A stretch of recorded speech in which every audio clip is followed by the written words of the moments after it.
Happy Halloween, everybody. Welcome to this week's episode of the Anthem Podcast. You're going to hear about me and Corey's favorite Halloween stories. We're going to hear from our buddy Jim, who called in about last week's episode about movies. And you're going to hear about EP's big adventure in the city, about how Canton came up and helped her out. So make sure you hit subscribe. Otherwise, all this and more coming right up on the Anthem Podcast.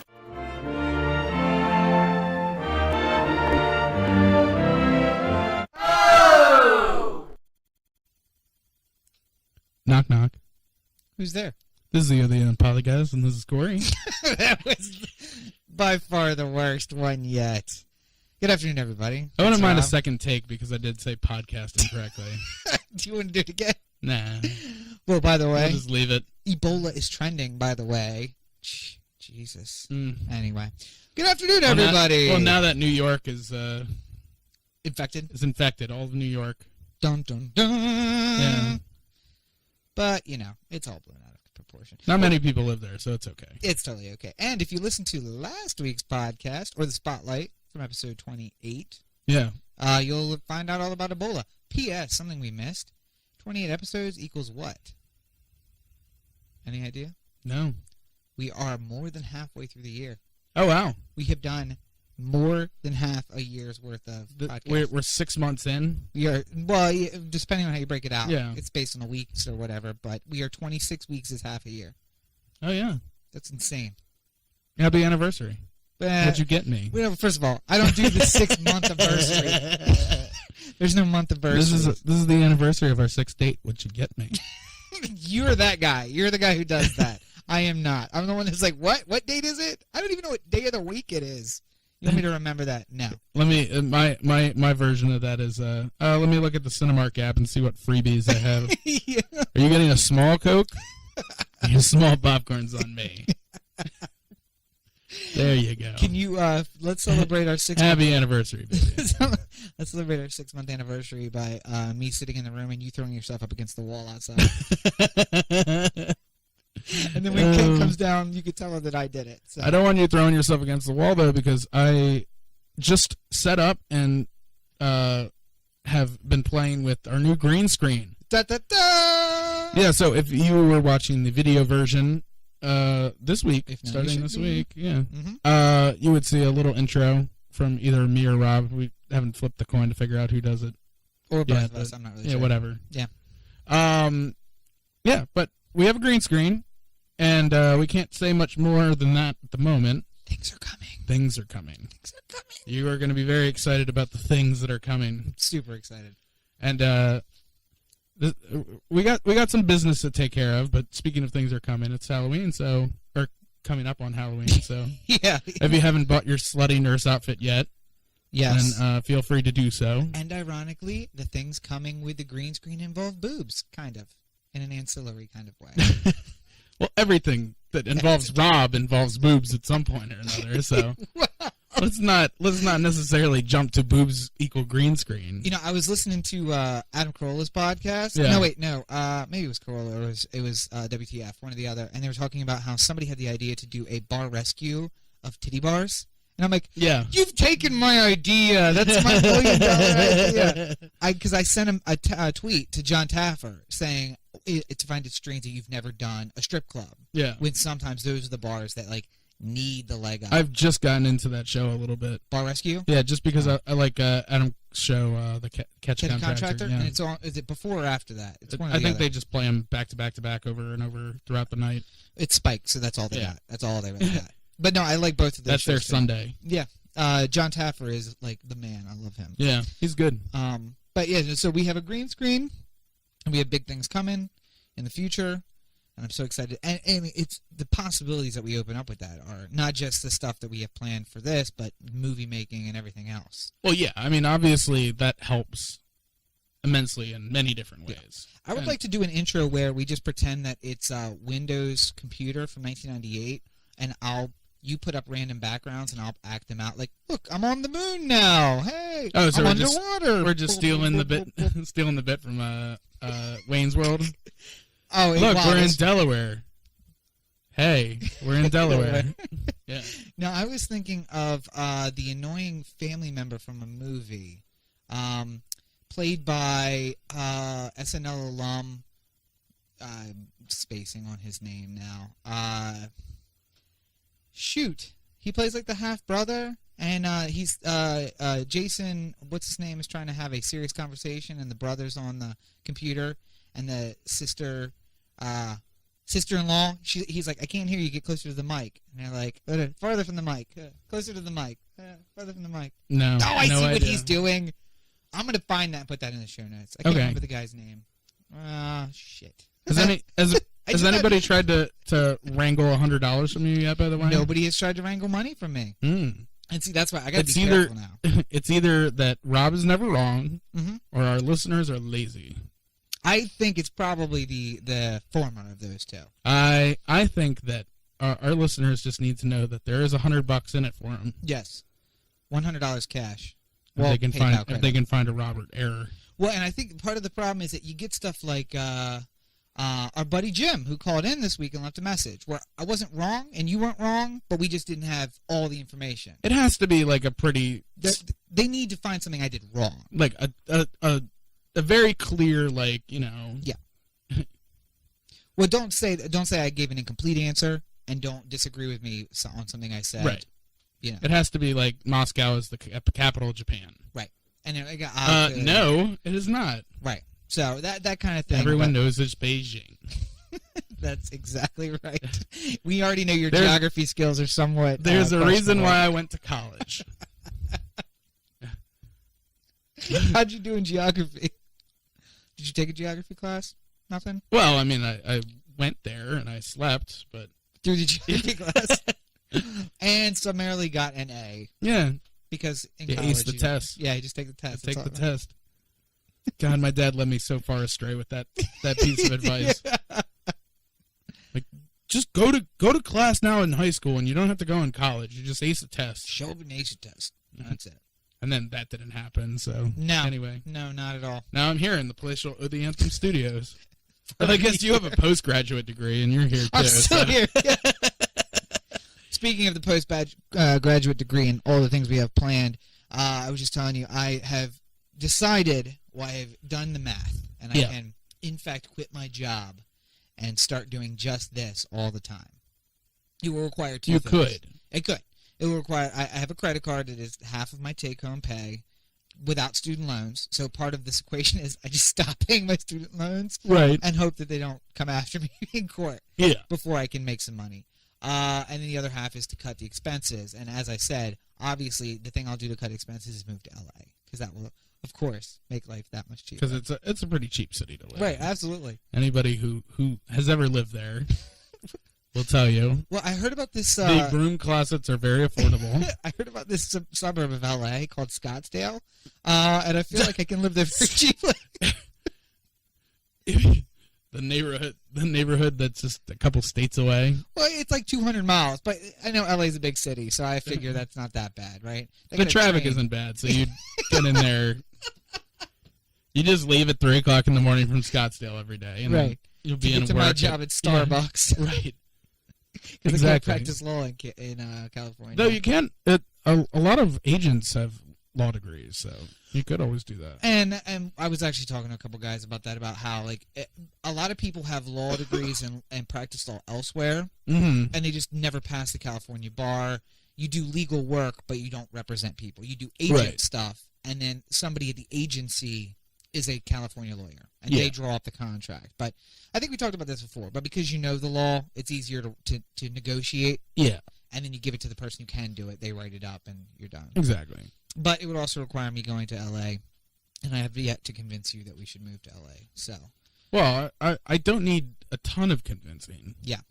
I just need to know that I don't have a credit card with half my take-home pay available to it. Yes. I think I have like $200 in credit card equity. Right now, available space. Like if I wanted to go right now and buy a GoPro, I couldn't do it. Yes, you could. They have a $199. Okay, I could buy the GoPro I don't want if I wanted to. And this is the difference between us, by the way. I look at that and I'm like, I was talking to the guy at Best Buy, and I'm like, why am I paying $1,000 for a GoPro? Like, this looks exactly the same. It's $400. Well, whatever. No, the new Hero 3 Plus or Hero 4 Plus or whatever is like $600. Oh. Or maybe it was just like kit because it had like the head mounter thing or whatever. Maybe. Anyway, so I'm like, why would I pay $400 when I could pay half, or why would I pay $600 if I could pay half, like $200? And he was like, well, you don't understand. Like, this is 60 frames per second, and this is 1,800 frames per second. And I'm like, I don't care. That's not real either. No, I see, and that's how little I know about it. What I would like to do is to film the police doing illegal things in my car. Can I do that with the $200 you can do one? it with the $200 one. I would like to shoot a bullshit video, viral video that gets us internet fame and fortune. Will my $200 one do that? Hypothetically, there's viral videos that are shot by people on their cell phones holding it portrait style instead of landscape style. Which is like the most annoying thing oh my in the God, world. I hate these people. I don't get them. Can we make because one like of the instinctively, rules? if I do a video on my phone it's turned sideways. Yeah, just because I know I can't. World Star, stop accepting the portrait videos. Yeah, and then people will automatically start turning it to the side. World Star. Well, that's because that's what most of them are. Sharkeisha, no! World Star! My favorite are the videos where they say it at the end, where they're like, oh my God, this is going on World Star. Anyway, but I mean, that $200 GoPro will do the job. Yeah. You will look at it and say, oh my God, I have nothing to work with here. But for me, I will look at it and say, I just shot a video. What's it, man? I'll just borrow Laura's. What does she have? What does she have, the 3? Yeah, Hero 3 Black. What's the difference? Is it the frame rate? Is it the quality? Well, you can get 4K on the Black. I don't know what that means. 4K is 4 times the resolution of a standard 1080p television. So when I watch it on my 1080p, am I going to know a difference? Yes. Why? Because it will actually have more pixels. It won't be as clear as if you watched it on a 4K TV, which would be optimal. Let's just assume I'm a normal person. Will I notice the difference? Probably not. Okay, here's the thing. I look at... but normal people are dumb. I watch videos of the 1989 Redskins Super Bowl. There's an obvious difference between that and... my brain hurts just hearing the words Redskins and Super Bowl. Well, they won that one. They won the one. You know the year that Gus Farrat gave himself a concussion because he headbutted I do remember the that. string of awesome Washington quarterbacks. Anyway, so when you look at old football videos from like 89, 95, and then look at today's video, you can see a difference. Right. When I watch regular TV on my HD TV versus HD television programming, I can see the difference. It's not a lot, but you can see. Right? Yeah. You know what a lot of that is, though? Processing. Okay. Because if you shot on 35 millimeter, right, the resolution of 35 millimeter when it's like finely processed could be HD. Okay. Like, have you ever wondered why, like, so I was listening to Nerdist with Paul Rubens. Right. Oh, me too, yeah. Yeah. So they talked about they shot that on 35 millimeter, and then they just spent the time processing it, so then now it can be in HD on Blu-ray. Because it has all the elements, everything they use. Yeah, because it has the resolution built in to be processed in a way that it could become HD 20 years later. I am so excited for Pee-wee's Playhouse on Blu-ray. I don't know it's going to be that much of a difference, but I still think. You know what I was excited about? Watching South Park this week when they were talking about the wacky races. Just like, yes!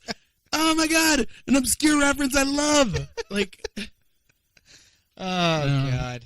And Paul Rubens doing Enjoy Your Burrito in the Pee-wee Boys. And everybody losing their minds. I'm like, that is why I would like people to come onto the podcast. I would just listen. We need, you know what we need to do? We need to when we start having guests. Mm-hmm. We need to start having guests. Famous people. Yes. We'll start. We'll come up with like a really stupid thing for them to say at the end of the episode and say that it's our catchphrase at the end. Because they're not listening. Right. They don't listen every week. So we'll just be like, at the end of every episode we say, "I'm a shithead," and it's basically a way of letting everybody know that you're not better than anybody else, and as long as you put the work in, then you're gonna be okay. So we end every episode with "I'm a shithead." So Arnold Schwarzenegger, if you wouldn't mind, I am a shithead. I am a shithead. Thank you, Arnold. Thanks. I appreciate that. God, I hope we are taking interviews in a time in which Arnold Schwarzenegger is still relevant to anything at all. You'd think we're like 40, the next 6 months 40 years from now, the Anthem Podcast finally has Arnold on it. He's an old man. Back in my day. No, he's just devolved back down to the Austrian. Yeah. He's speaking Austrian and doesn't realize that it's not English. Anyway, but if I spend $200 on the GoPro, for my purposes, is it worth it to spend more for more? No. Because for what I'm using it for. No, not really. When I have a hidden camera, when there's a camera in my bedroom that is fully lit and well known and not hidden, is it going to see a difference between the Hero 4 Plus and the white? Is the room going to be dark? No, generally not. Pretty well lit, generally. Pretty well lit. That's how I like it. I'd probably be okay. Okay. I'm just saying. I would say resolution is important if it's going to be a dark room. Well, no, but I'm saying that if you shot it, you would. If I showed you my GoPro film, you would say, "There's nothing I can even work with here. It's not even good enough for me to work with." But for me to watch it, I would not necessarily know the difference. I think you have too high of a standard. You think my standards are too high. No, I just mean if you be for what you're using it for, you would prefer the 4 Plus white or 4 Plus silver, whatever. Black. But I'm also the type of person who, like, when I start a YouTube video, right, I like bump it up to the highest level of HD and then sit there and wait. So I'm not like the usual, like, right. Don't lump me in with the normies. Yeah, you're also the guy who yells at people in the movie theater for talking during the previews. Yeah. By the way, went to the movies yesterday with my father. Right. Wait, who'd you go with? Yesterday, as of the time of this recording, and we saw John Wick. Right. And it was phenomenal, and everyone should go see it. And by phenomenal, I mean, like, it's not a good movie, but it's a very good movie. Justified the 98 on Rotten Tomatoes? Yes, because you just gotta know, like, fucking, if I say we're gonna go see Dumb and Dumber 2... You know what you're getting into. Yeah, don't walk out of the movie going like, well, there... So many plot holes in that. Didn't spend any time developing characters. It doesn't fucking... Like Expendables. Right. Like, I feel like if you go there and you see shit blow up, then you got your money's worth. We talked about the Expendables before. It's every 80s movie you've ever seen, but in HD. Yeah. With, IMAX cameras. But what I loved about John Wick was they did an old standby that I haven't seen probably in 20 years. Yeah. Where they don't develop the character at all. They don't give you any kind of, like, background. They don't spend... You're in the movie. They don't have somebody whose sole job is exposition. Right. To, like, go like, well, John Wick was one of the best killers that the mafia ever had. The old guy? Yeah, the old guy. We're trying to figure out who this John Wick guy is. Yeah. Well, let me tell you the story. Right. Let me tell you about all the things that John Wick did. Right. What they did instead was, let me tell you about a long story about John Wick. If you need to go to the bathroom, now's the time. Now's the time. Don't worry, I won't ruin the movie. Just take the bathroom break. I'm giving you the... Man, they're breaking the fourth wall. What exits are located in the rear of the theater and in the possibly to the front. To the front. You're just going to want to look for your It varies from theater to theater. Hurry back. Set your timers. 2 minutes, 40 seconds. That's how long I'm going to be talking about the long storied history of John Wick. Now, what I like is... we're going to raise the lights. If you want to talk to your neighbor, now's the time. Unless you're with you in the theater. Yeah, I'm going to be the one person with the lights on and everybody talking. I'll be like, shut up, everybody. I'm watching it. We're getting valuable exposition about John Wick. The director had a reason for this. It's not in the movie for no reason. Shut up.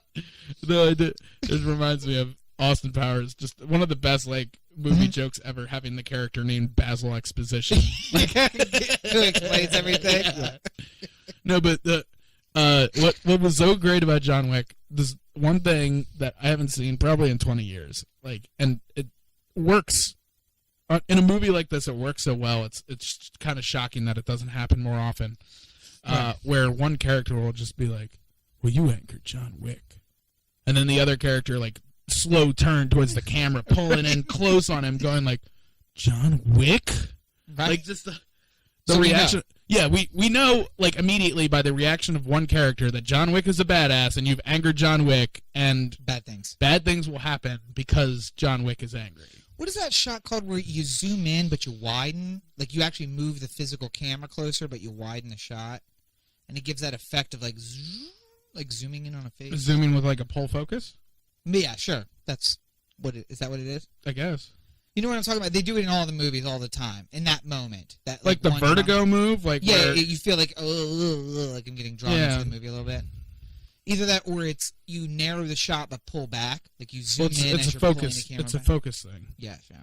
It's like pulling the zoom and the focus at the same time. Just so everybody knows how a shoot for Oh the Anthem works, Corey does a lot of very hard work, and I flirt with the talent. That is how this. I'm distracting the actors and actresses while Corey's setting up these perfect shots. What I do is I'm like working with like Laura, and we're very in depth and like light meters and shit. Yeah, like I think we got to turn the ISO down on this shot. It just doesn't feel right. And Rob's like, real quick, what do you call it when somebody brings food to a shoot? Are you talking about craft services? Craft services. Yeah, that's the one. Right. I'm sorry. Go back to your job. I'll be over here. Yeah, so we need more craft services. Talking to the talent. Yeah. Distracting the talent. Right. Are you guys ready? Oh, yeah, we're ready for the shot. Okay, all right, we'll finish this later. It's okay. Yeah, we'll do this later. Yeah. Yeah, but John Wick was very good. So go see John Wick. It had my favorite shot of the year so far. Is that where Keanu runs over somebody with the car and starts shooting them through the roof of the car at the same time? That's badass. Brilliant. That's badass. Brilliant. Anyway, so speaking of movies, yes, we had a voicemail. I mentioned our buddy Jim called in. Jim called. Yeah. To talk about last week's discussion of superhero movies. Right. I will say that the voicemail. The Oh the Anthem voicemail line apparently cuts off at 3 minutes. So now you all should know 3 minutes and call back, or just get it all in 3 minutes. Right. Yes. But I liked Jim's voicemail, and we're gonna play it now. Well, and here's what I'll tell you: is he's not pointing out that I'm wrong, but this is the kind of voicemail you should leave to point out that I'm wrong, because he said. He identifies the episode and the issue and what we have misconstrued about it. Are you trying to send Jim $100? I'm not, because he actually says I'm not trying to say that you're wrong. So he took care of himself. He took himself out of the competition. But if you do have something that is wrong, this is what you should do. But we're talking about the last week's episode instead. So all right. Well, here's Jim with this call. Oh, hi. Rob and Corey and the Oh the Anthem podcast. This is Jim, a long-time listener, first-time caller. So I was calling because of last week's episode where we talked about the $500 million, or guesstimation of $500 million for a superhero movie being production, budget, and marketing. And that's kind of right, but I just wanted to correct it a little bit. Is that with $500 million under this guesstimation, usually a lot of that money is paid back before the movie even comes out.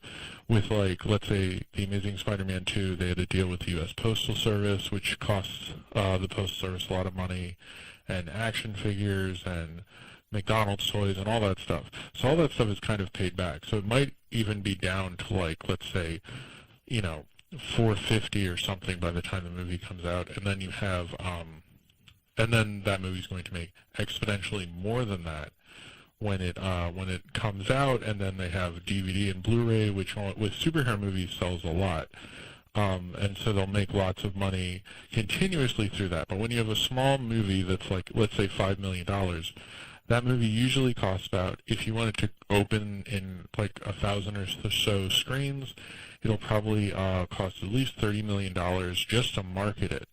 And so that means your movie has to make more than $35 million. So in 10 years ago or so, when like something like Napoleon Dynamite came out, I think it made like around 40-some million. It actually didn't make any of its money back until it went out on DVD. It was like kind of, it wasn't very profitable in theaters. So basically, the reason they don't do that is because there is no real home video market anymore. So if you sell a DVD of a movie that costs $5 million, no one's really going to buy it as much as like 10 years ago or so. So if you make a superhero movie like The Avengers was like one of the best-selling Blu-rays of all time, there's also profit there. Same with most superhero movies. And you can put it in a million different editions, and people will pay a lot for the TV rights. And so smaller movies, there's a lot of risk involved in them, actually more than the superhero movies at this point, especially a proven property. Like actually The Fault in Our Stars is like a proven property because people had read the book, and the book was quite successful, I guess. So they knew they would make their money back, at least on that. But so if you don't have a book or a proven star who people will show up for, like Jennifer Lawrence or something, then most people aren't going to see it, so they aren't going to make like, you know, $5 million movies because they'll spend $30 million marketing each of them and probably make very little back. And then when you get into like Oscar campaigning, because they're a small movie and small movies like to do that, it gets even worse. So you make and there's that. And there's that. That's our wonderful voicemail cutting off Jim. So. Yeah, but just as a sidebar, right? Talking about Jim. I'll make sure that we link to it in the show notes. But Jim has a great YouTube channel where he reviews movies. You're going to find him at youtube.com/user/JIMGISRIEL or at Jim Force. That's at JIMMFORCE. So there you go. Twitter. Check out Jim's YouTube. Now, in one of our early episodes, you put in the show notes a video of you and I in our first and only on-screen appearance. Yeah. That was Jim's movie. Yeah, that was Jim's student film. Yeah, so very exciting. Yeah. A couple points about Jim's call. Sure. I agree with everything he said. Yes. Nothing there much to disagree with. Mm-hmm. I guess the big budget superhero movies, things that are proven properties, do have the advantage of another thing he didn't mention was like foreign pre-sale. Right. So you can like pre-sell tickets for a Teenage Mutant Ninja Turtles in China. Well, you can't do that with 500 Days of Summer. Why is half of Transformers in China to sell tickets in China? Exactly. And you're not going to do that with 500 Days of Summer. So. And nobody's buying, 500 Days of Summer action figures except for me. Well, and I think that they didn't market them, but you could. I think there are people who would buy merch, and they could have. Yeah, but it's not the same as like a toy that sells. It's like when I was a kid, I had all the Ghostbuster toys. Right. That was a thing. A lot of people had it. Ninja Turtles. Yeah, like those are popular things with the kids, and you can sell a lot of toys and make up a budget. You're not going to do that with. Sort of like a random property, like a truly original thing. Fault in Our Stars, you could buy the oxygen mask. And, was that rude? No. Too soon. Too soon. That girl died, all right? Damn it. Sorry. The thing I guess my counterpoint to that is superhero movies would come out occasionally. Right. Before. You would get like a Batman, and it would have its run. Right. Every couple years, you'd have a new Batman movie. Superman 2. Superman reboot. Yeah, but it seemed like they weren't like concurrent.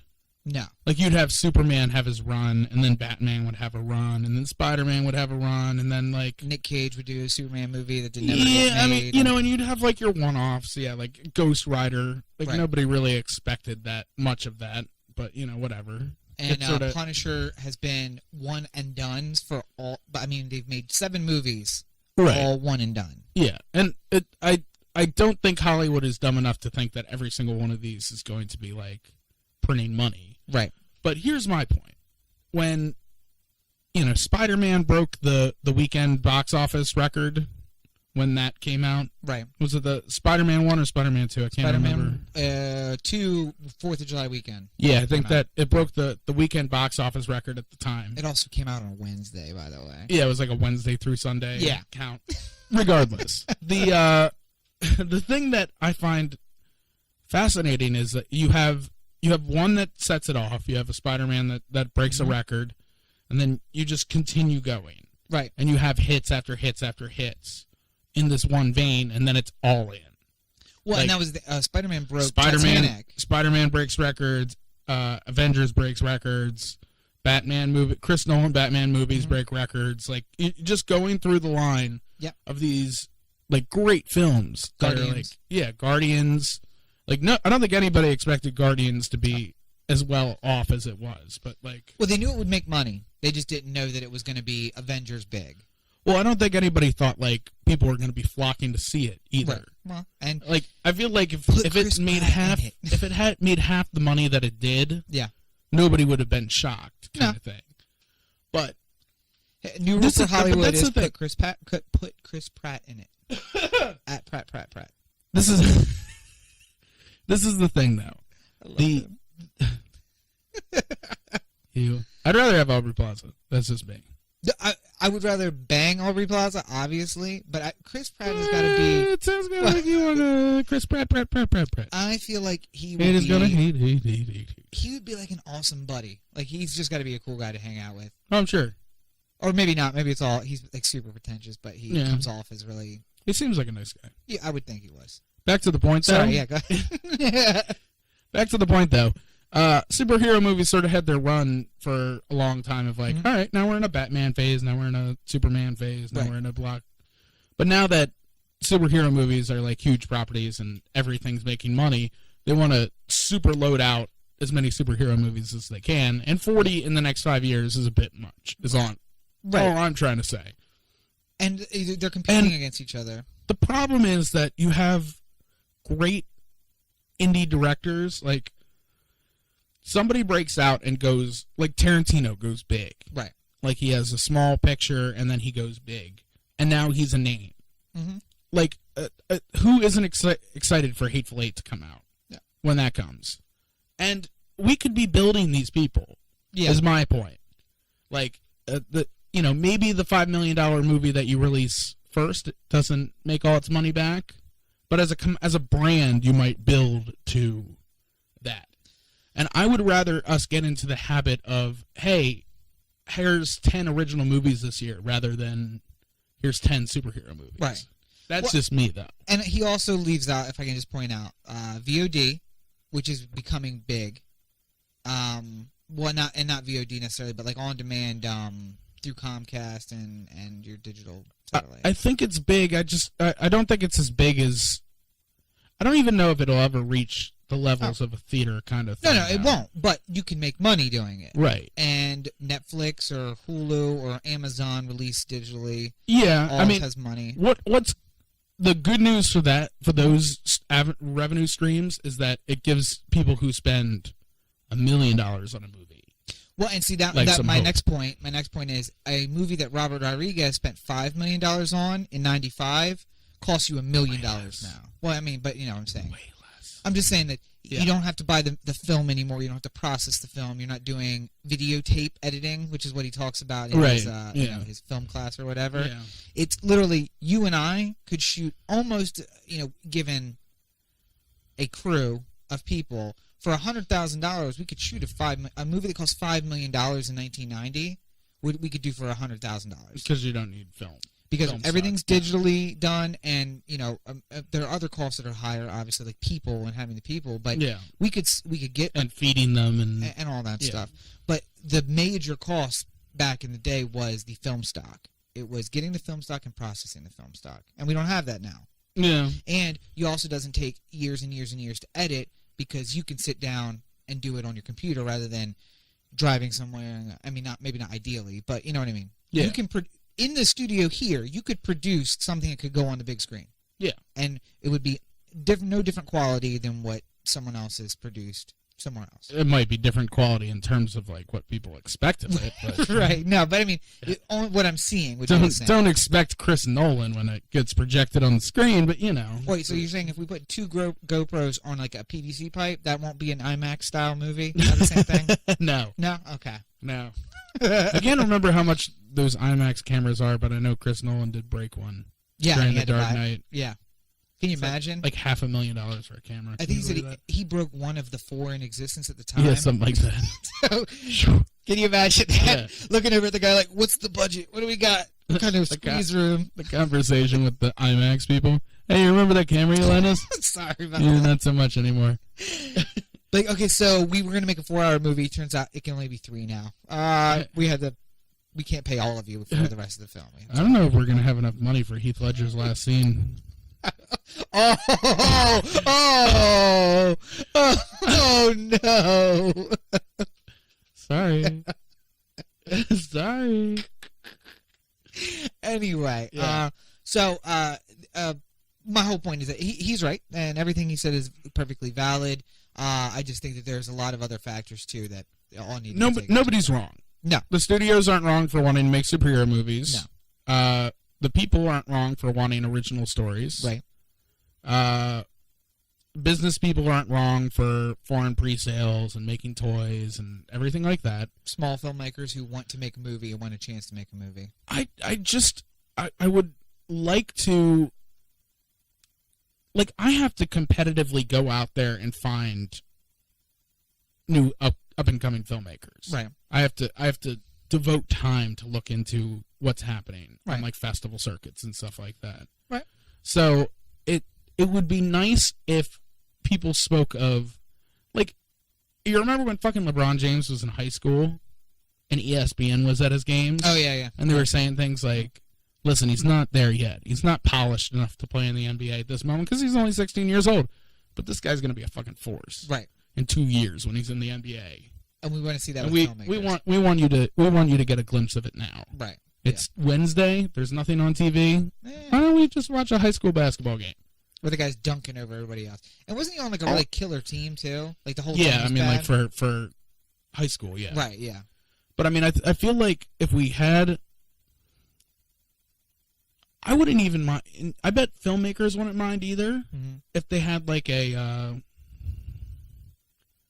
sort of like a day pass for a theater. Oh yeah. Like so one screen is like your indie screen or your like up and coming screen. Coming at 1 p.m. and It's $15. Yeah. If you're, you just sort of pop in and out. Mhm. Like you have like the easy pass to go into this one theater and watch. I don't know. I'd be down for that. Well, they I will look have at- that in 10 years. Well, they do have Movie Pass, which is nice. No, I'm saying at the renovated Mayfair Theater, Oh, you'll be yeah. able to pop in and see small, small It's screen. one cost to get into the theater all day, and you can watch whatever you want. Yeah, Yeah. and just but it's all indie filmmakers. It's all people who, by the way, Or classic film. everybody sitting in the back row are the people who made these 6 films that you're about to watch. So if you have questions or Just want go to the back row. It's them, yeah. Yeah. They're the ones up. The guy up there who's chewing his fingernails off In the box. Yeah, he's the one who did this film. So, but no. So, jumping from superheroes to regular heroes, I wanted to touch on something that I guess we really only touched on last week, which was Canton coming to the rescue of EPZ. Yeah, we got a lot of content this week. A lot of people chipping in. Got a big family, OTA family.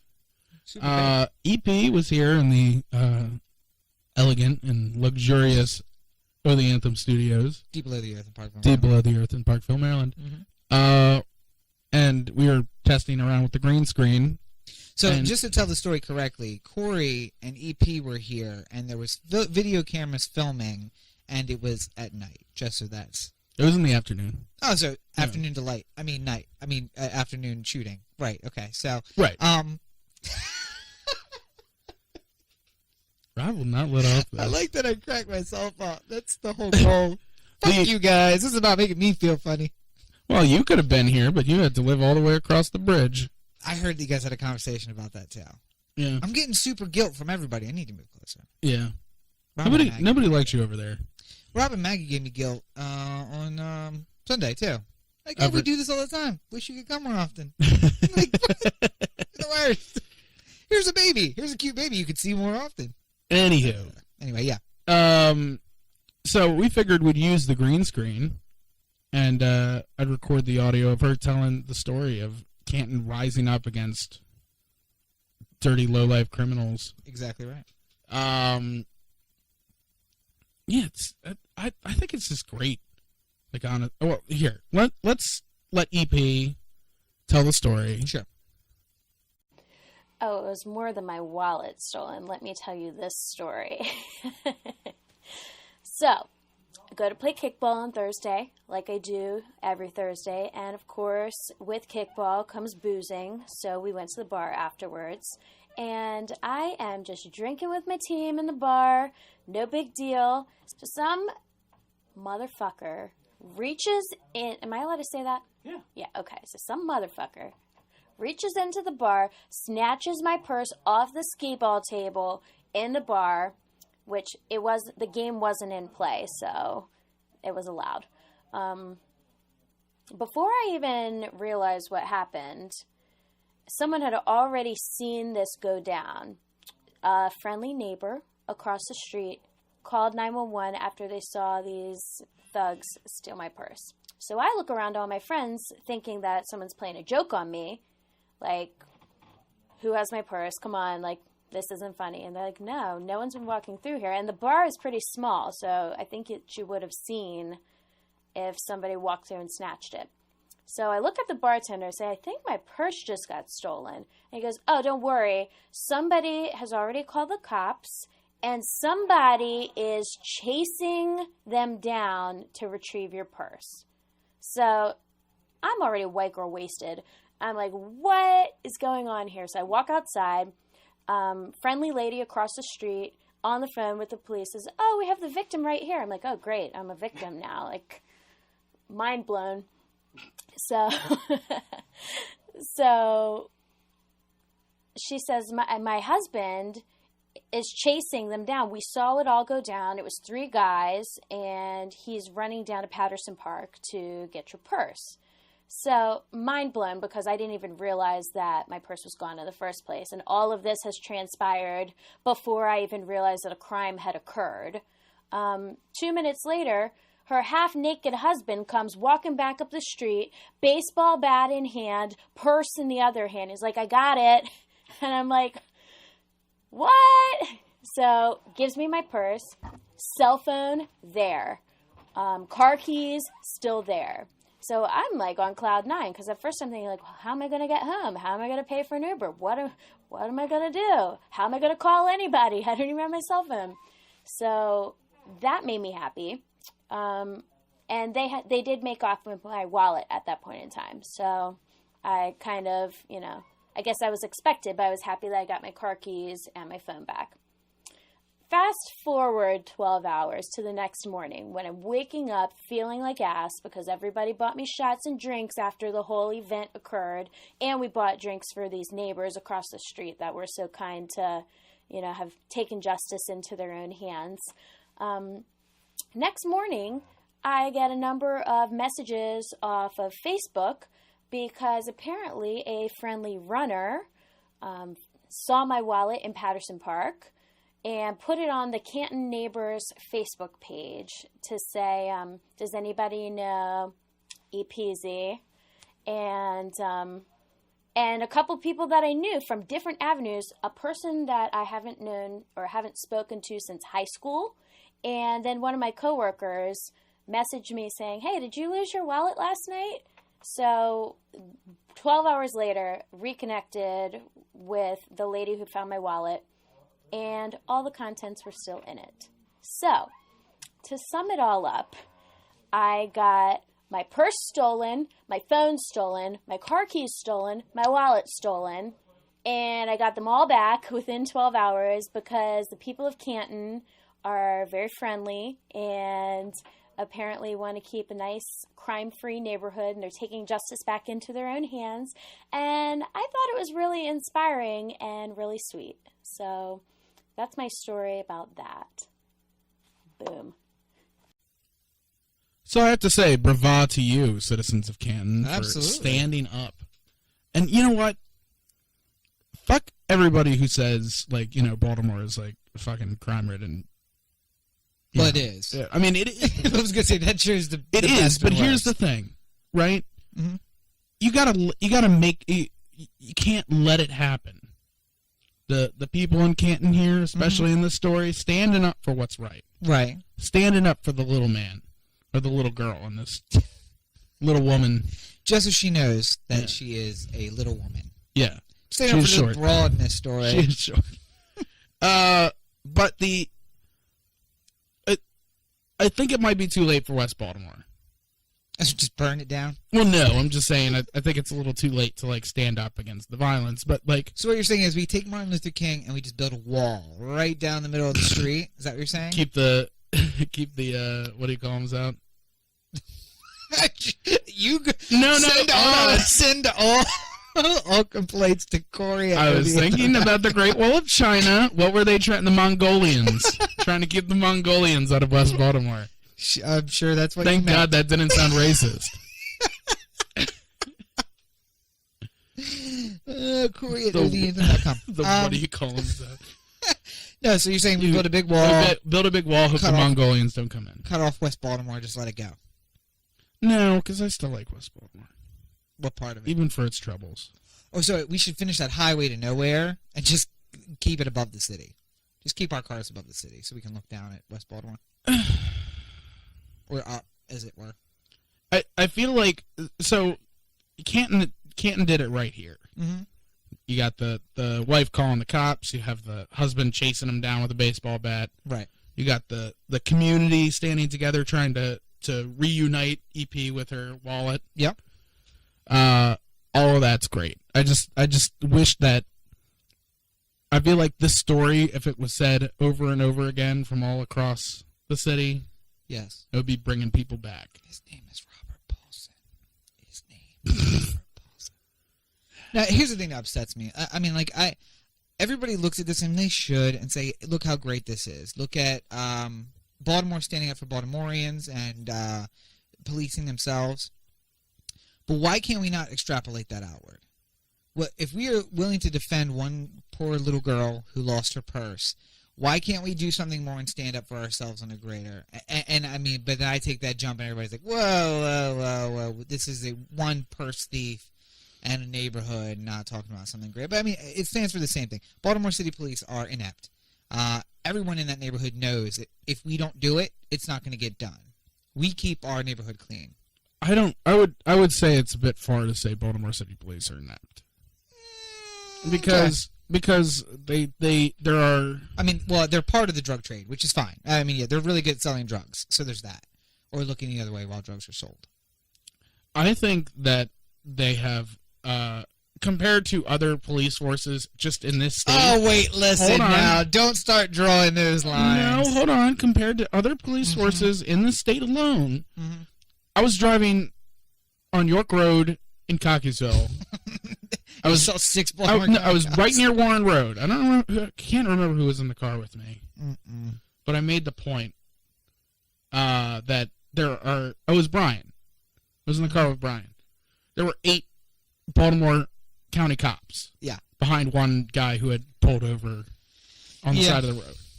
8 cops. Like it's not even the least bit funny.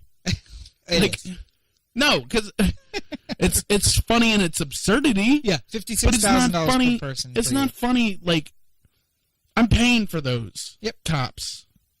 If you need 8 cops to handle like a simple speeding ticket, then clearly, like, I'm like flabbergasted. Because then if that's the rule, if we need 8 cops to handle a speeding ticket, then the Baltimore City Police Department needs to be like, I don't know, 2 million strong. Yeah. So we have 50 cops to handle every murder. Well, I think they would like that. It's just not... It'd make policing easier. I need... Here's number one. Number one, it's... You remember back in the day of the military, Greatest Generation, World War II military, people were lying to go overseas. Yep. And it was value... Like, it meant a lot to people. To serve. Serve. Yeah. I'm not saying that those people certainly aren't around, and I'm not trying to minimize the sacrifice of anybody who goes and serves for us. Right. But there seems Corey to be... is wearing a flag lapel pin right now, just so everyone knows. Just so everybody knows. I'm American, not an American. The thing that sort of get like the desire isn't there anymore. You hear a lot more of like, oh, I'll move to Canada if they reinstate the draft. Like, right. Yeah. Like, there's not as much desire to like serve for the country. Well, to be so best off to everybody who does. But they're also like dying in Afghanistan for what unclear reason. So I'm not saying that it's not just any political take that you may have on why you wouldn't want to serve is whatever. It's valid. I'm fine with it. I think there's something unspoken to somebody serving for the greater good. Okay. Regardless of the cause. Okay. But I mean, like, obviously, I don't want like our military to go overseas and just start picking off random people. Or to continue to do that? Is that what you're saying? You don't Well, want no, to I mean, like, to do that? picking off random people without any kind of backstory. Oh, okay. Sure. I don't want U.S. foreign conflict to become like John Wick. Okay. Yes. Where it's just headshots left and right. Just every scene a headshot. Yeah. And just one person in some crazy Middle Eastern country that I've never even heard of, just going like, the U.S. military is here. Zoom on the other person. The U.S. military. Anybody but them. Well, I would actually just like start that. Picking. I wish that was how people headshot. Here's what I'll say. Two things that I have heard of this. If we have John Wick, then we wouldn't need a whole army. We just need John Wick. Chuck Norris and John Wick and set them free. Yeah. Except Keanu's Canadian. Oh, damn it. Can't take him. So, two stories this story and one other one that I was reminded of. Punkin' Chunkin' got canceled. I don't know if you ever watched Punkin' Chunkin', but over in Delaware. I don't even know what that is. You don't know what Punkin' Chunkin' is? What is wrong with you? So help me. All right, so Punkin' Chunkin' is this contest where I might not be the only one. Explain it to the people who don't live in that. In Lower Delaware, they had this competition that started out with a bunch of guys building trebuchets and throwing pumpkins, and it grew over the last 10. I'm sorry, trebuchets? Yeah, do you know what a trebuchet is? No. A trebuchet is a French catapult. It's the kind that is like a counterweight flip and throw. Yeah, it's the one that uses like a centrifugal motion. Yes, yeah. So it started out with a couple of guys building catapults that turned into trebuchets, which turned into a whole big thing. And over the last 15 years, I think, 10 to 15 years, it's grown into this whole thing. You can see it on Discovery. On Discovery this October, you're going to be seeing Punkin' Chunkin' from last year. I would like to translate for Rob because I feel like it's a national phenomenon. I feel like a lot of people might still be confused. He's saying pumpkin chuckin'. No, pumpkin chunking. We're chunking the pumpkin. Punkin' chunkin'. Again, putting this in normal person language. Pumpkin throwing. Yes. It's so this is what I heard that again. No, wait a minute. Let me take a guess as to why they canceled. A lot of basic white girls got their heads beat in by a flying pumpkin. No, they do a really good job of clearing the landing area.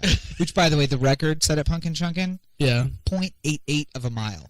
Wow, that's almost a mile. It's like 4,000 feet. That's nearly a mile. So anyway, so it's grown into this industry where these people are throwing hundreds of thousands of dollars in. They're genetically modifying pumpkins to grow rounder so that they fly better. So they're like a cannonball instead of a pumpkin. And to have thicker skin rather than thinner, because another problem you get is called pieing. Like pie, you'll hear them call pie, because they have ones that are air cannons now too, and if it leaves the barrel and dissolves, it's called pie. And that happens if you have too much PSI in the barrel, and so they're trying to grow pumpkins with thicker skin so that it doesn't fall apart. I do like the idea that over in Africa right now there's people who haven't eaten in days. And we're throwing pumpkins. And we're just destroying pumpkins out of spite? No, not out of spite. Enjoyment. So here's the thing. Enjoyment. Here's the thing. Why do I think we don't need the draft? These two stories together tell me why. Because John Wick and Pumpkin Chunkin'? No, Pumpkin Chunkin' and EP's Canton story. Yeah. Because for fun, we have people building medieval style and early 20th century style cannons to throw pumpkins a quarter of a mile. And we also have a society in which people stand up for their neighbors. So if you ever want to invade us, just keep those things in mind. For fun, we build large cannons that fire pumpkins a mile and a half. If anybody wants to take on Maryland, oh Jesus Christ, good luck. Wants to come up the Chesapeake and have a piece? Yeah. Go ahead. The greatest military force this world has ever known tried to do that. Got taken out by fucking farmers on the Eastern Shore. Well, to be fair, the second greatest, because we have the greatest, America. The second greatest military in the history. Okay. Yeah. I guess. Yeah. And we're defeated by the town that tricked the British and a bunch of farmers, basically. Yeah. But farmers in general defeated the greatest military in the world. Yeah. So don't try us. So suck it, Queen. Yeah. I'm not talking even about Elizabeth. I'm just talking about Queen, the band. Wherever you are, Freddie Mercury, I hope you suck it. Well, and who is it that's singing Freddie Mercury's part now? Adam Lambert. Adam Lambert. Yeah. Anyway, so my point is this: I love seeing the community come together. I wish it wasn't necessary. Obviously no, but wherever people live and breathe, there will be crime, and it just eventually comes. I don't believe that that's true. You don't think there are some people who will just commit crime regardless? I don't think there's nowhere in America where it's like safe. I mean, they're safe, but I mean, like you can't, because where you find neighborhoods with zero crime, where there's zero poverty. Poverty and crime are intertwined. We have to when we get rid of one, the other one will become null and void too. There will always be crazy people. Listen, even in neighborhoods that have zero crime, they have moms stealing from stores to feed some sort of high for themselves. Yeah, like get the thrill of stealing. Right. And that stuff, you're right, you can never undo. But when a guy takes a wallet with a phone in it from a bar, like 9 times out of 10, that guy is doing one of two things with that money. He's either buying heroin, in Baltimore City. He's buying heroin, or he's buying food. Either he's so poor that he can't afford to survive, or he's got a huge drug problem that needs to be addressed. If we address poverty, both of those things get fixed. By the way, stealing a cell phone seems like a really bad idea. No, and you basically just clipped a GPS tracker to yourself. And that's why you heard the story. He abandoned the car keys and the phone, because some of those electronic keys, like EP has, are GPS trackers as well. So they're smart enough to know, leave the phone, leave the keys, because that's not going to do you any good. Take the wallet. And then later on he went in and realized there was no cash in the wallet. It's just cards. We're in a society where actually stealing a wallet really didn't have a lot of purpose. Yeah, actually, it's funny you say that, because this weekend at the restaurant, the credit cards went down a couple times. Oh, Jesus. And it's a quick fix when it goes down. It's just like 5 minutes I have to reset things. But nobody had cash. For those 5 minutes, you have customers walking up going like, "What do you mean? I can't. I don't have cash." Yeah. Like, and screaming at people. Who like, carries cash? Who carries cash anymore? What, am I a drug dealer? Well, and I mean, that's actually a funny thing, because that's an assumption now. If I was to get arrested with, like, I don't know, $300, $400 in cash on me, immediately the question is like, okay, so are you involved in the drug trade? That is a signal towards distribution of drugs, carrying cash on you. Yeah, probably large amounts of cash, but... No, but, I guarantee you that... I mean, nobody's going to make assumptions if you have $40 in your pocket. No, but 15 years ago, having cash, I have tens of thousands of dollars in my wallet right now. In credit cards. Not in cash. Yeah. It's in credit cards. It's in debit cards that have access to bank accounts and credit cards. So, but if I carried that much cash on me, then it would be a big thing. I'm just saying, it's a change in society that we are away from the... So why would you even steal a wallet anymore? I have access to tens of thousands of dollars, too, in my pocket. What's that, your phone to call Dad? My phone to call you. Oh! I don't have a trust fund. I want a green screen. I need help. I need a green screen. I want a GoPro. Yeah. Please. Anyway, topic of the week. It's about time we get around to it. Yeah.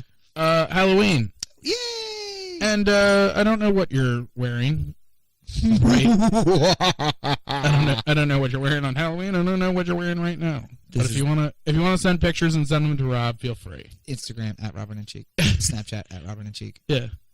He'll find a way to screenshot and Facebook show me. At Robert and Cheek. Yeah.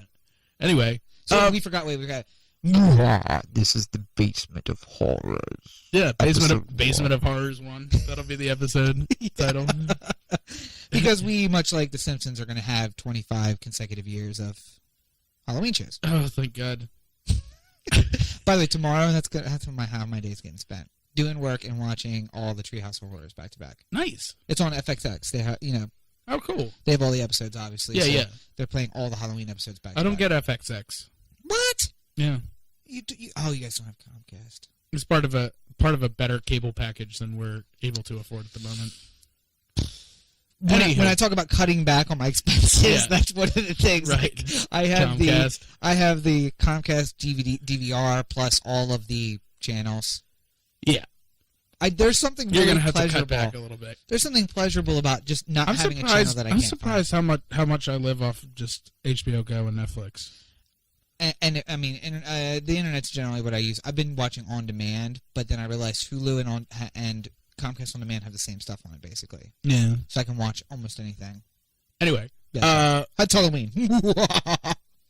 Rob's got a great Halloween voice. I know, right? Great Halloween laugh. Yeah.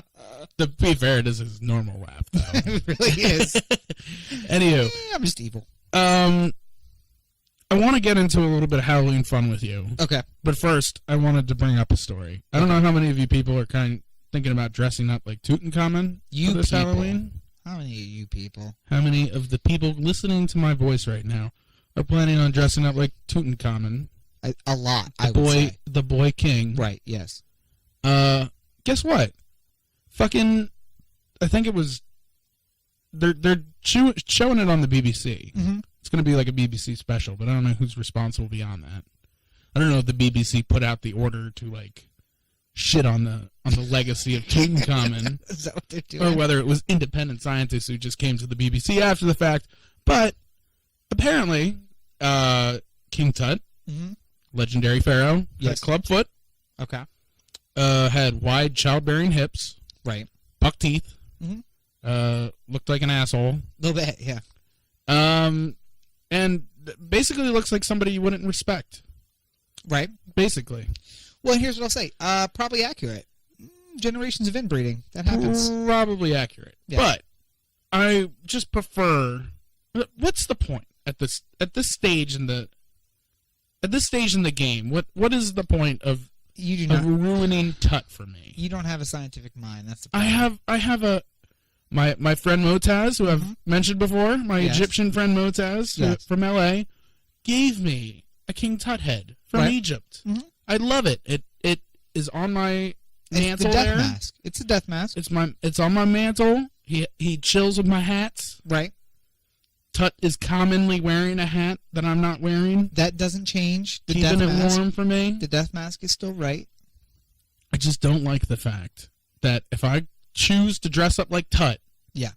then I will get made fun of for not walking around with a club foot and a cane and childbearing hips. Well, you already have the childbearing hips. I'm Shut just not up. sure. I'm not sure that anybody would know because it's one of those things that like okay, so dinosaurs. Yes. You know what a stegosaurus is? Yeah. And a tyrannosaurus. Mm-hmm. There is more time between those two dinosaurs than there is between us and a tyrannosaurus. Yeah. But they're commonly shown together. Right. Even though they never existed. Well, there's still people who think that, Jesus rode around on dinosaurs, so. Oh, Jesus. Can we go to... When we drive to L.A., can we stop by the Creationist Museum? That's one of the things in the Creationist We do a Museum. podcast right next to it. Oh, jeez, yes. Yes, please. Let's do that. And all our Tennessee listeners can come out and throw eggs at us. We'll just have to put up a screen, a shield. Yeah. Anyway, Bring out one of the pumpkin chumpkin cannons. Pumpkin. Just trying to say it like you. Pumpkin chunkin'. Pumpkin chumpkin cannons. It's pumpkin chunkin'. It's not that hard. Pumpkin chunkin'. It rhymes, even though the two words that make up the thing don't rhyme. Pumpkin chunkin'. Seems like something I would have watched on an episode of Here Comes Honey Boo Boo before it got canceled. Oh. What is it about you and like to reference child molesters? Ryan Flaherty molesting that poor boy in Detroit? That was an Adrian Peterson joke. I stand by that. And it was very boo-boo with the child molestation? I don't know. I don't even know what to say about that. I care so little about Honey Boo Boo and her clan as it is. Thank God it's over. Honestly. I feel like I'm the only person who ever looked at her and said, I don't get it. No, I didn't. I don't understand. No, that like show at all. why was she allowed to be in a child beauty pageant? Because her mom was like really forceful. But they just accept anybody? Basically, no, you pay. You pay to get them in. Oh, you pay to get into... Some of them you pay to get in, and then you win the prize. She won a lot. But because the pervs who judge those, the child molesters, by the way, who right. judge them, a lot of it's about personality. It's not about the look. Because they all look kind of androgynous. Little girls look like little boys. They're all just androgynous. Did you ever know the little kid in your neighborhood who had, like, the boy who had long hair? And then, like, you weren't sure whether it was Sarah from 220 or Jake from 226? Because they both were blondes, kind of androgynous, and from behind they both had the same length hair. No, but, I mean, like, so, when was it that I first started, like, noticing girls? I guess I sort of College. I feel like I had, like, a casual understanding of liking girls in, like, 5th grade. Yeah. I didn't know what to do. And you didn't know why? I didn't know why. I didn't know if there was anything to do. Right. I just knew that, like, there's Sarah, and I really got a thing for her. Seriously, Amanda Bowman. I just like... Do you remember yours? Is it Sarah? Yeah. What was her name? Sarah what? Sarah B. You're not going to say her name? I don't want to throw it out there. I'm going to blow it up. Amanda Bowman, 4th grade, Miss Woods class. I was in incoming transfer the first day of school. She was wearing this gorgeous little dress that was multicolored with bows on the shoulders and a bow up front and the matching bow in her hair. And I was like, I don't know why, but I would slaughter every man in this class to sit next to you. Not really, but you have that, like, I want to start fighting not even people. The least bit depressing. I want to start fighting people, and I don't know, like, I'm going to try and, like, I raise my hand, I get an answer, Miss Wood gives me a Tootsie Roll, and I look at her, and I hand her the Tootsie Roll. Like that, like, yeah. I don't know why. I don't know why I'm doing this, but this is what I want to do. Did you ever do, like, the pulling of the hair and the, like... I was never, no, but see, and we were just talking upstairs about this before, but I was never the get the girl's attention. I was the, like, or I was never the active attention person. Yeah. I was like, I'm just going to do what I do. And when you take notice of me, I'm gonna put you on notice that I notice you too. So I do remember when I was in high school. I guess I was like 5 or 6 years separated from the last time I had seen my crush Sarah. I decided that I was gonna finally. Now it was kind of more appropriate. People were going on dates and stuff like that. 15, 16. Now would be the time to call her and see if she wanted to do something. Yeah. But I hadn't talked to her in 5 or 6 years, so I just called her number from the old directory, school directory. Was it right? No, it was a parent's house, I guess, right? It was the parent's house. Yeah. I was just like, is Sarah there? He's just like, yeah, who's this? Corey. And then it was the very uncomfortable conversation of like, hey, Sarah, it's Corey. Do you remember me from Pinewood? A little bit. Well, I just thought I'd randomly call you and see if you wanted to go out this weekend. Now, had you seen her before this? No. You just got the idea to call her? Yeah. Oh, it's not like I ran into her that weekend. Right. And like, out of the blue. Just out of the blue, decided I'm going to call her and see if she wants to go out. Did you guys go out? No. Oh. No, that was very creepy of me. Yeah, it was. So Corey's been creepy since the beginning. But it's a heart of gold creep, I would like to say. Right. It's one of those things that, like, if she liked you, super romantic. Right. Doesn't like you, super creepy. Yeah. If she had a crush on me, like I had a crush on her, then it would have been on. But well, so I ran into Amanda in Walmart when I was like 22. Yeah. Randomly, like literally ran into her. We knocked and I was like, "Oh, excuse me," and I was like, "Amanda," and she was like, "Rob." Now, keep in mind, last time I saw her, we were both in 8th grade, and we were both leaving to go to public school, but 2 different public schools. Right. I was 4'9", and she was 5'3", and now I am 6 feet, and she is 5'3". So it was really weird, but I mean, I guess I look the same in the face. I mean, you've seen my baby pictures. Yeah. I've looked the same since I was born, so it doesn't really matter. And I've had the same thing going, especially when I have the hair and the curls. And easy to pick out of a crowd. So then she was actually seeing somebody, and she hooked me up with one of her friends, which was super weird because we went on a double date where we were sitting on the inside, and our significant others for people we were there with were sitting on the outside, and we were talking, and they weren't talking to anybody. Yeah. So we really should just got coffee and caught up and had her cheat on her boyfriend. Anyway, the important thing is that the second girl I had a crush on, I did hook up with. I saw her when I was in high school, and we had sex at homecoming. at the Nice. school. Good job. Yay for Rob! Since we're going back down memory lane and we're trying to talk about Halloween. Yeah. What was your favorite Halloween costume? Well, I didn't celebrate Halloween growing up. Oh, because the devil Satan? connotations. Yeah, so when I was really super young, I know we went trick-or-treating, but it was before I kind of knew why we were going trick-or-treating, and then like 5, 6, we stopped. And then the church I went to had a really strong youth program when I was like 10 or 11, and we had a non-Halloween Halloween party, and I went as Jesus, which was awesome. Everybody dressed like Jesus? No, I went as Jesus. People dressed up as biblical characters to go to this non-Halloween Halloween party. Gotcha. And I dressed up as Jesus, and that was fun. What type of Jesus? Like full beard, white robe. It was post crucifixion, return to. So you had the I had the marks nails on the hands, yeah, and I was wearing all white, but I had the beard. Gotcha. So that was nice. But I mean, like, and a crown of thorns. No crown, because he was resurrected. So there was no nails and there was no thorns. It was so it was post resurrection Jesus. So I mean, I remember. I thought you were playing Dead Jesus. I was playing Undead Jesus, Zombie Jesus, which kind of fit in with the Halloween. Now, I remember you remember those old mask faces where it was like full plastic and you had like a little hole to breathe and a little hole to see. I remember those slightly, but then it got to a point where we stopped doing it because it was against. I feel like every year when I was a child, I dressed up like, Batman or Superman or Ninja Turtles or something like that. I know there's a picture of me as Batman. Right. Around there somewhere. Now, was it the plastic mask? Yeah. Okay, plastic Batman face. Yeah. Well, and I'm doing the pose like with the cape up again. Yeah. Oh God, I can't. I'm gonna find that picture and send it to you so you can show note it. Did you go? So you could put it in the video. Did you go trick or treating with She Who Shall Not Be Named and P and Us? I know there's a picture of you wearing the Elmo costume.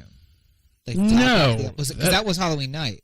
Was it? Yeah, we went trick or treating before that. That's why I had the eyeshadow on and all that stuff. Oh, that's right. Yeah, I thought you went with us trick or treating. No, I think I just put on the Elmo for fun. Oh, okay. Well, there you go. It wasn't your size either. It was clearly a child's costume. It was just like Elmo sitting on top of my head. So I mean, growing up, I didn't really do trick or treating. I haven't really dressed up for Halloween in some time.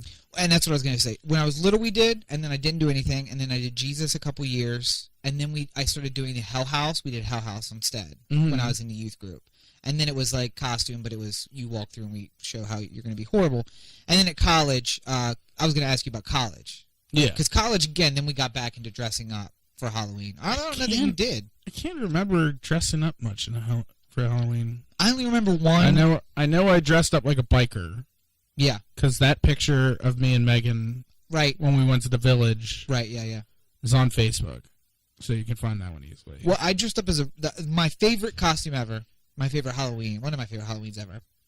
Other than trick-or-treating with a kid. And I'm going to get very emotional about that later. I mean, now that I'm remembering that. Yeah, now that you're thinking about it. Now that it's in your brain pan. Yeah, so I went to a bar way off campus, and Mark coincidentally dressed up as a cow, and I dressed up as a redneck, and we didn't know. So we go, and we're drinking, and Ron dressed up as a pimp, and he was flirting with the owner, who was gay, but we didn't know it. So he thought he was just being a bro, but he was actually flirting. And we got free champagne all night long and tequila shots, and it was bad news bears. We got there early, we trick-or-treated, so we ate chocolate, then champagne, then tequila.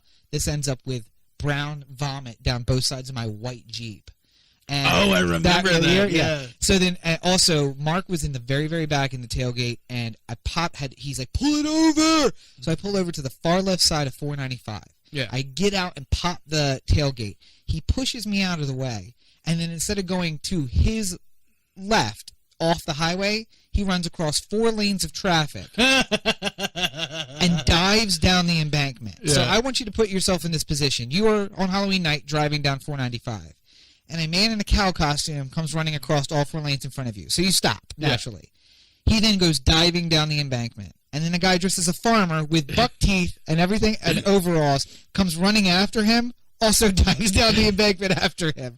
And then I got him back up in the car and we got home. But then the next morning I walked out and like both sides of my car are just chocolate, champagne, tequila mess. It was not good at all. But it gives you a crazy, interesting story. I think I think the idea of Halloween is mostly about the liberation of a costume. Well, it was in college. In college, I mean, girls really in college. Well, how slutty can I be? For children, it's about the fun of being in a costume, right? Because that's fun. Yeah. To like dress up. Yeah. It's weird if you do it like on a Tuesday in July. But especially this time, because we had the crappy face mask, but now they have awesome costumes. Oh yeah, they're so accurate. I love one of my favorite things. Okay, so got the plastic sweatsuit and the plastic face. I'm going to probably Halloween night be at my parents' house. Okay, helping hand out candy. Yeah, that's what I was planning. And my dad's got the same jokes he's had his entire all 30 years of your life. Yeah, he'll some kids will come up dressed up like Buzz Lightyear or something like that in a costume that actually looks like the fucker's Buzz Lightyear instead of the plastic plastic with the or even face worse mask. like the it's basically like pajamas. Oh God, that yes. Just have like a drawn on kind of thing. Yes. I mean, it's like official, but it's not like it's just you're wearing pajamas. Yeah, that's what we had. You're wearing Buzz Lightyear pajamas. Yeah, it's either trash bag that had the design on it or pajamas. Yeah, yeah. But he'll do his same thing like, oh, what are you this year? I'm Buzz Lightyear. It's like, haven't heard of him. Would you like candy or would you like worms? And all the kids are like, worms, I want candy. Oh, you want worms? Oh, here's a worm. Yeah. That's cute. Yeah. He's going to be a really good grandpa. At some point. Yeah, somebody's got to give him some babies. Maybe Brendan will do it. Is he still saying that? Never mind. Yeah. Not point. Yeah, so, but it's going to have to be him, obviously. Yeah. Laura's too young. She's doing her film thing. Yeah, and I can't be trusted with a child. I can be barely trusted with myself. I was going to say, I don't really trust you living alone at some time, so maybe not a good idea. So just another life. Rob knows of the amount of times that I've called him and gone like, do I have a fire extinguisher? It's under the sink. Number one, A, I don't know. B, what's 911's phone number? Oh God, he's gonna die. That's not good.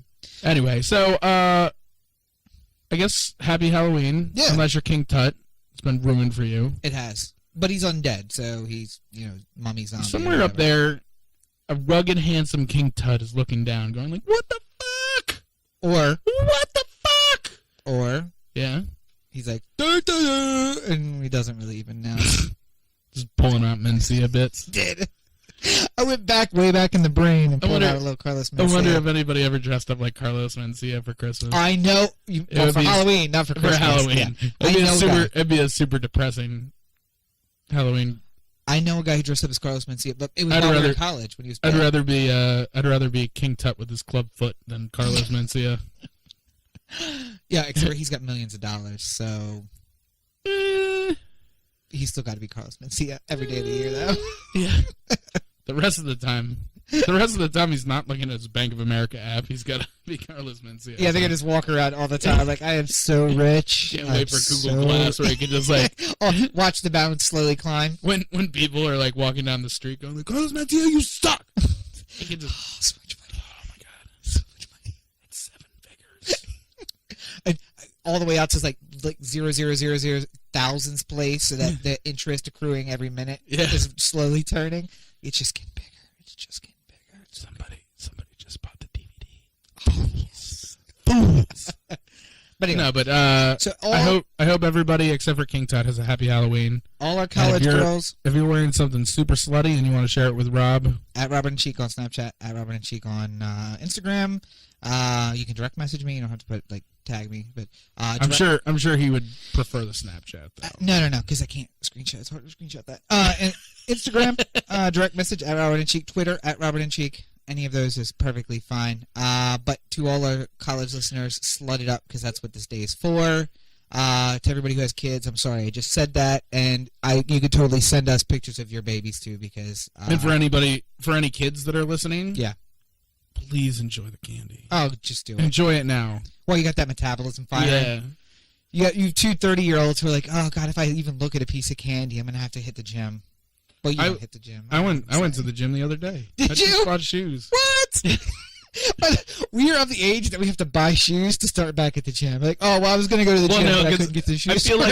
I feel like I needed to like buy something, and then like now that I'm $40 in the hole. First, wait, do you have a membership to a gym? Yeah. So you've been paying for a membership? No. Oh, see, I have the fat tax, which is I pay for a gym membership all the time. If I don't use it, it's a fat tax. Gotcha. I am paying that no matter what every single month. I might as well go to the gym. So, anywho, Oh the Anthem can be found at ohtheanthem.com, Corey at ohtheanthem.com, Oh the Anthem on Facebook, Twitter, Google+, Vimeo, YouTube. Subscribe. And you can, of course, find me at all the stuff I've already said, at Robin Cheek everywhere, except for Facebook, which is at Rob Cheek Esquire, at deaddrop.com, foundingthefuture.us, and coming soon, themovementinsurrection.com, I think. But go through foundingthefuture.us, you can find us there. So, as always, thank you for listening. You've been listening to the Oh the Anthem podcast, part of the Oh the Anthem digital network. So, for Corey, this is Rob. We could do that. For Corey. For Corey. And now we're back. For Corey, this is Rob. Have a great week, everybody. Happy Halloween, everybody. Hey, thank you for watching episode 29, the inaugural Basement of Horrors episode. Me and my handsome friend Tutankamun are going to be spending the rest of our afternoons watching last week's episode and my first short film ever, Lights of Baltimore. If you like what you have seen, you can do just like my friend Tut and subscribe below. Thank you very much. See you next week.